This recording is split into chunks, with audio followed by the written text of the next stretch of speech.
اعوذ باللہ من الشیطان الرجیم بسم اللہ الرحمن الرحیم۔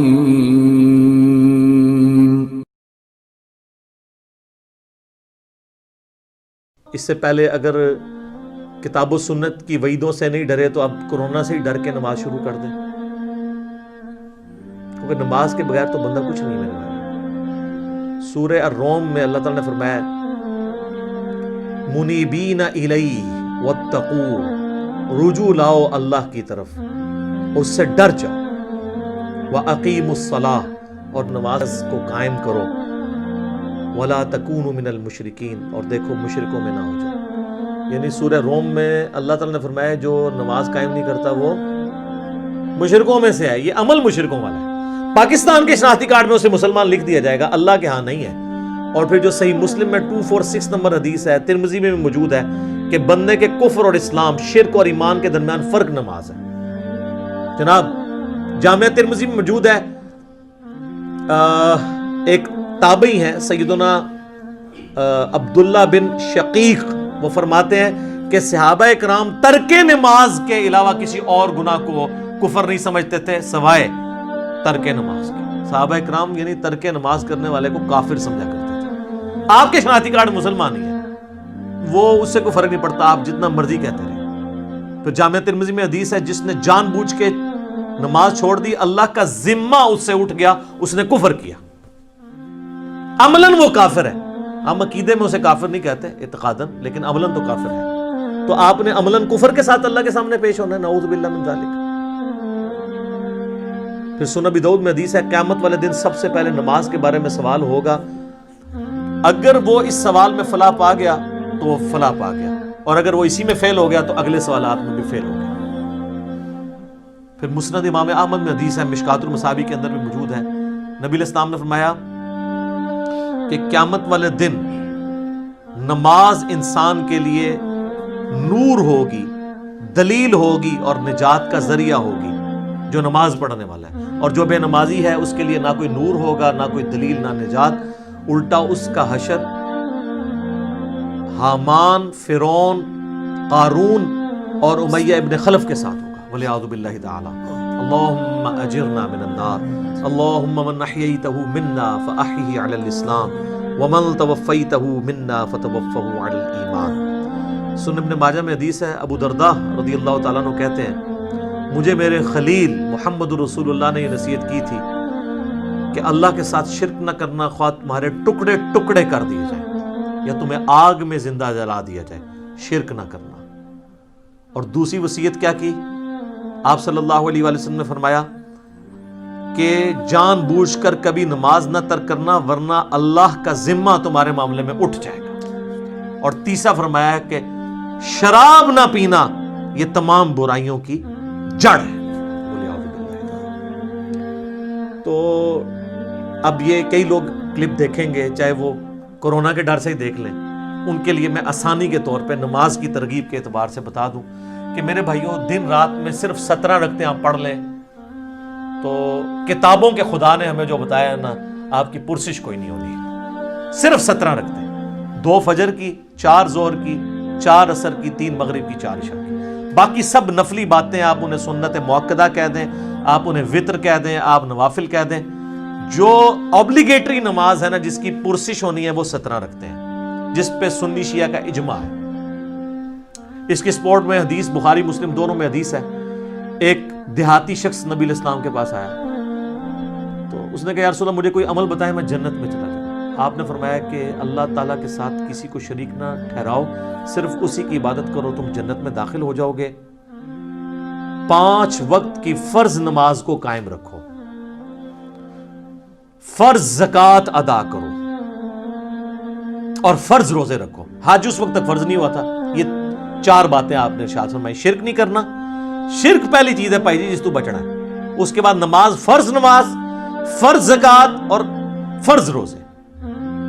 تو اس نے کہا یا رسول اللہ نہ میں اس میں کوئی زیادہ کروں گا نہ اس میں کوئی کمی کروں گا، یعنی میں نے سے زیادہ بھی نہیں پڑھنی، کم بھی نہیں پڑھوں گا۔ اور یہ بات کہتا ہوا وہاں سے نکل گیا۔ نبی علیہ السلام فرمایا کسی نے جنتی کو دیکھنا ہے اس شخص کو دیکھ لے۔ اچھا اسی کو سپورٹیو ایک اور طریق ہے بخاری اور مسلم میں، وہی بخاری مسلم دونوں میں ہے، کہ ایک اس طرح نجد کا رہنے والا ایک پینڈو شخص جو پرانگدہ حالت تھی جس کی حضور کے پاس آیا، تو وہ اسی لیے آیا کہ اللہ کے نبی علیہ السلام کے اوپر ایمان لے کر آئے. تو اس نے پوچھا یا رسول اللہ صلی اللہ علیہ وسلم بتائیں اسلام کیا ہے؟ تو آپ نے فرمایا اسلام یہ ہے کہ تم 5 وقت کی فرض نماز کو قائم رکھو. اس نے کہا یا رسول اللہ فرض کے علاوہ بھی ہے کچھ؟ فرمایا ہاں نفل ہیں، وہ تمہاری مرضی، اگر پڑھنا چاہو تو پڑھ لو، نہیں پڑھنا چاہتے نہ پڑھو. اور یاد رکھیے گا احادیث میں سنت کی ٹرم یوز نہیں ہوتی ہے، یہ محدثین کی ٹرم ہے. سنتیں جو ہم موقدہ پڑھتے ہیں ان کو بھی نفل کہا جاتا ہے. نفل ان کہا جاتا ہے اضافی نماز. انفال مال غنیمت اضافی مال، نفل کا مطلب اضافی چیز ہے. پھر نبی علیہ السلام نے فرمایا کہ فرض زکوٰۃ ادا کرو. اس نے کہا رسول اللہ فرض زکوٰۃ وہ جو 2.5% ہے، اس کے علاوہ فرمایا اس کے علاوہ نفلی صدقات وہ تمہاری مرضی کر لو، نہیں کرنا چاہتے نہ کرو. پھر آپ فرمایا فرض روزے رکھو رمضان کے. کہ رسول اللہ اور روزے؟ فرمایا وہ نفلی روزے ہیں تمہاری مرضی، منڈے کا، تھرسڈے کا، ایام 20 کے روزے جو بھی ہیں وہ رکھنا چاہو تمہاری مرضی ہے، لیکن فرض یہی ہے. تو اس نے کہا کہ اس رب کی قسم جس کے قبضے قدرت میں میری جان ہے، نہ میں اس میں کوئی زیادتی کروں گا، بس جتنا دسیا اس تو اگے نہیں میں، نہ اس میں کبھی کروں گا. اور یہ وہ صحابہ کہتے ہیں یہ کہتا ہوا وہاں سے نکل گیا. تو آپ صلی اللہ علیہ وآلہ وسلم نے فرمایا کہ اگر یہ اپنی بات پہ قائم رہا تو یہ نجات پا گیا. یہ بالکل کلیئر کٹ ہے کہ فرض نماز آپ نے قائم رکھنی ہے. اچھا لوگوں کو یہ بات سمجھ نہیں آتی تو میں نے ان کے لیے اینٹی وینم اور پھکی تیار کی ہے کہ کبھی آج تک کسی نے کہا ہے کہ جو پیر اور جمعرات کا روزہ نہ رکھے اس کے رمضان کے روزے قبول ہی نہیں ہوں گے. تو یہ نفلی روزے نہیں ہیں، سنت روزے ہیں. ایام 20 کے 13 14 15 کے بخاری مسلم میں حدیث ہے کہ چاند کی 13 14 15 کو آپ علیہ السلام نے کبھی روزے نہیں چھوڑے. یہ سنت موقدہ ہیں یہ والے بھی روزے. کبھی کس نے کہا جو یہ نہ رکھے اس کے رمضان کے نہیں ہوں گے. کبھی کس نے کہا جو عام صدقہ خیرات نہیں کرتا اس کی زکات بھی قبول نہیں ہوگی. الٹا یہ تو بڑے بڑے لینڈ لارڈ کو کہہ رہے ہوتے ہیں بس زکات دیں، پھر کم چک کے رکھو جو مرضی، سانو بس مدرسے نو زکات دے دو تہاڈا مال پاک ہو گیا، 2.5% ہی دے دو. نماز کے بارے میں کیوں ساتھ رکھتے ہیں اور ایڈ کرتے ہیں؟ چھڑی عشاء دی 17 رکعتاں دس دیتیاں نے صرف عشاء کی، حالانکہ دن رات میں 17 رکھتے تھی، 2 فجر 4 ظہر 4 عصر 3 مغرب 4 عشاء. انہوں نے کتنا ظلم کیا اور لوگوں نے نماز پڑھنی چھوڑ دی اس کی وجہ سے. الحمدللہ ہماری ویڈیوز کی برکت سے ہزاروں لوگوں نے نماز شروع کی ہے جب ان کو یہ آسانی پتہ چلی کہ یار اصل نماز تو یہ ہے جس کا سوال ہونا ہے. پھر دوسری سہولت ہم نے دے دی نماز جمع کرنے والی کہ بھئی مسلم شریف میں اوپر تلے 10 احادیث ہیں 1629 سے آن ورڈ کہ اللہ کے نبی علیہ السلام نے بغیر خوف کے، بغیر بارش کے اور مدینہ شریف میں بغیر سفر کے ظہر اثر کی نماز جمع کی اور مغرب اور عشاء کی. تابعین نے پوچھا کیوں کیا؟ تو ابن عباس نے کہا تاکہ امت کے لیے آسانی ہو جائے اور کوئی تنگی باقی نہ رہے. پھر بھی اگر ان کو زیادہ تکلیف ہے تو کم از کم جو مسئلہ یہ خود مانتے ہیں کہ ظہر آخری وقت میں اور عصر پہلے وقت میں آپ پڑھ سکتے ہیں. مثلا آج کل آلموسٹ کوئی 3:45 بجے عصر کا وقت داخل ہو رہا ہے، تو اگر کوئی شخص 3:40 پہ یا 3:35 پہ ظہر پڑھ لے اور 3:45 عصر کا وقت داخل ہوتے ہی عصر کی نماز پڑھ لے تو وہ اپنے اپنے وقت میں ادا کر رہا ہے. اس میں جمع کرنے والا بھی جو حنفی گناہ بتاتے ہیں وہ بھی نہیں شمار ہوگا. اس طرح ہی بتا دیتے کم از کم بچوں والی عورتوں کو تو آسانی ہو جاتی، نمازیں جمع کرنے والی آسانی. اور خالی فرض اس کی وجہ سے لوگوں نے نمازیں شروع کر دی ہیں اللہ کے فضل سے. اور ڈیٹیلڈ میرے کلپ اس کے اوپر موجود ہیں. نمازوں کو جمع کرنا کیا حرام ہے؟ میں نے ساری احادیث HD کیمرے میں ڈسپلے کی ہیں کہ ہر طرح سے جمع کر سکتے ہیں. ظہر کے ساتھ عصر، عصر کے ساتھ ظہر، درمیان میں بھی کر سکتے ہیں، جمع تقدیم بھی، جمع تاخیر بھی، جمع سوری بھی. اس طرح مغرب کے ساتھ عشاء یا عشاء کے ساتھ مغرب یا درمیان میں بھی کر سکتے ہیں. آپ فجر کو الگ پڑھنا پڑے گا. تو بلکہ ہمارے تو ایک ملک صاحب نے ملکین بھی ایجاد کی ہوئی ہے کہ آپ اذان مغرب سے آدھا گھنٹہ پہلے ظہر اثر کو جمع کر لیں اور مغرب کا وقت داخل ہوتے ہی مغرب عشاء کر لیں، چاروں کٹھی. اگر کوئی واقعی مجبور ہے، جس طرح آج کل کرونا کی وبا ہے اور ڈاکٹرز کے لیے ٹائم نکالنا یا ہمارے پرائم منسٹر کے لیے یا جو لوگ ان ڈیوٹیز میں لگے ہیں ٹائم مشکل ہے، تو وہ ملکین بھی پڑھ سکتے ہیں. ویسے یہ نام اس کا ربو ہی ٹھیک پہ گیا. ویسے تو ملک صاحب نے نا یہ بادشاہاں دی نماز ہے جنہیں کوئی ٹائم نہیں ہوتا. ملکین دو طریقے نال ٹھیک ہوگی، ملکین تو وہ آپ پڑھیں. لیکن میں ایک انصاف کروں، ابو داؤد میں ایک حدیث ہے کہ نبی علیہ السلام فرمایا قیامت والے دن اگر کسی شخص کے فرضوں میں کمی نکلی تو اللہ تعالیٰ فرشتوں سے کہے گا کہ اگر اس کی کوئی نفلی عبادت ہے نا تو وہ فرضوں کی جگہ تول لو. سنت نہیں نفلی، یہاں سے بھی پتا چلے گا کہ سنت کو نفل ہی کہا جاتا ہے ٹرم میں، حدیث کی ٹرم میں. تو سنت موقدہ اگر آپ پڑھنا چاہتے ہیں ضرور پڑھیں، یہ آپ کو فائدہ ہی پہنچائیں گے. اور کئی لوگوں نے فرض شروع کیا، آہستہ آہستہ خود بخود سنت کے اوپر آ گئے. لیکن شروع میں آپ لوگوں کو تکلیف میں ڈالیں گے نا تو یہ آپ زیادتی کر رہے ہیں. وہ بخاری مسلم میں حدیث ہے کہ نبی علیہ السلام فرمایا جو فرض کے علاوہ 12 رکعتیں پڑھ لے اسے جنت میں محل ملے گا. 4 زور سے پہلے، 2 زور کے بعد، 2 مغرب کے بعد، 2 عشاء کے بعد اور 2 فجر سے پہلے. اس کے اوپر میرے علیحدہ سے کلپ موجود ہے. اور باقی وطر جو ہے وہ یعنی سنت موقدہ وہ بھی ہے. سنن کبریٰ البیہقی میں، المصنف ابن ابی شیبہ میں مولا علی کا قول ہے کہ وطر سنت ہے، سنت ہے، سنت ہے، مگر اسے مت چھوڑو، پڑھ لو. اور صحیح بخاری میں موجود ہے، قاسم بن محمد بن ابی بکر کہتے ہیں کہ میں نے صحابہ کرام کو 3 رکعت وطر پہ پایا، البتہ ایک پڑھنے میں حرج نہیں ہے، جواز کی حد تک درست ہے، پسندیدہ نہیں ہے. ویسے تو نہ بھی پڑھے کوئی مسئلہ نہیں ہے، فرض نماز ہے. اور اگر کوئی بالکل سست ہے تو ایک ہی پڑھ لے. الموطا امام مالک میں فاتح ایران سعد ابن ابی وقاص کے بارے میں امام مالک نے نقل کیا ہے کہ وہ پوری زندگی عشاء کی 5 رکعتیں پڑھتے تھے، 4 فرض اور 1 وطر، پوری زندگی. تو ان کے اوپر تو کوئی فتویٰ نہیں لگا کہ سنت موقدہ چھوڑ دی ہے.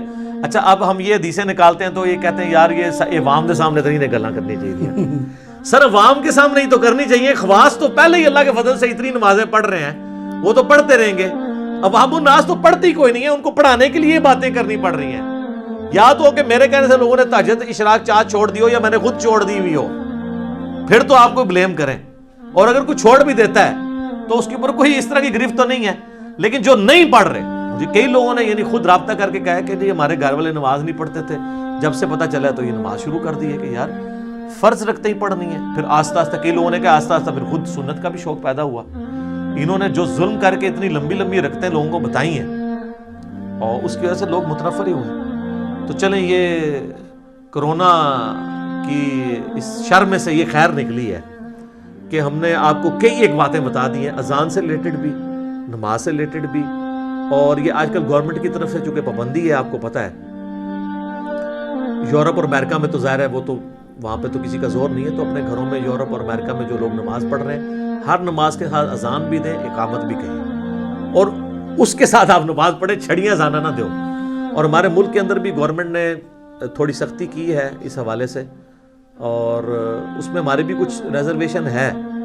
بہرحال جو بہت بیمار لوگ ہیں، بوڑھے لوگ ہیں، وہ تو ظاہر ہے کہ ونریبل ہیں بہت زیادہ، تو انہیں اپنے گھروں کو ہی کوارنٹین کر لینا چاہیے، وہیں پہ بیٹھ جائیں.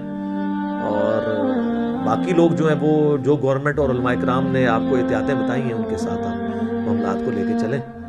تو باقی اگر کسی نے پھر بھی گھر نماز پڑھنی ہے تو گھر میں ضرور اذان دے، افضل ہے کہ فرض نماز کے لیے دے.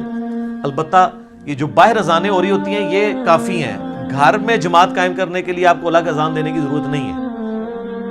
اگر آپ دینا چاہتے ہیں تو وہ اس حدیث پہ بالکل قیاس درست ہے جو ابو داؤد اور نسائی میں ہے کہ تیرے رب کو اس گڈریے پہ بڑا پیار آتا ہے جو اکیلا. ظاہر ہے اب یورپ امریکہ میں تو اذانوں کی آواز نہیں آتی، وہ تو گڈریے کی مانے دی ہے نا، بیچارے دور دور آباد ہیں وہاں پہ اگر کوئی دیر ہے.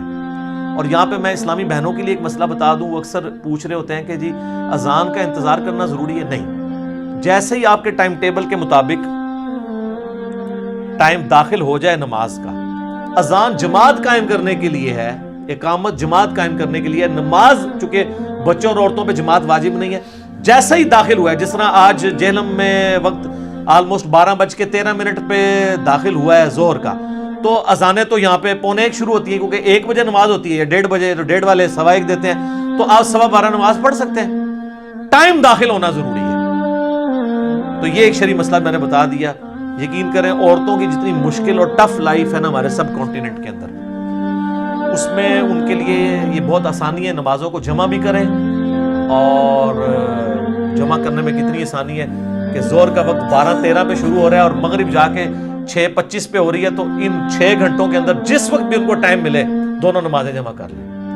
اور مغرب 6:25 پہ اگر مغرب شروع ہو رہی ہے اور فجر کا وقت جو ہے وہ صبح آلموسٹ کتنے بجے داخل ہو رہا ہے جی؟ 4 بجے کے قریب داخل ہو رہا ہے، 4 سے تھوڑی دیر بعد بھی داخل ہو رہا ہے، 4:35 کے. تو اس وقت تک آپ کسی بھی وقت رات کو نمازوں کو جمع کر سکتے ہیں. میرا یوٹیوب پہ ایک کلپ بھی ہے کہ عشاء کی نماز کو آپ کیا مؤخر کر کے پڑھ سکتے ہیں. افضل یہ کہ آدھی رات سے پہلے پڑھیں.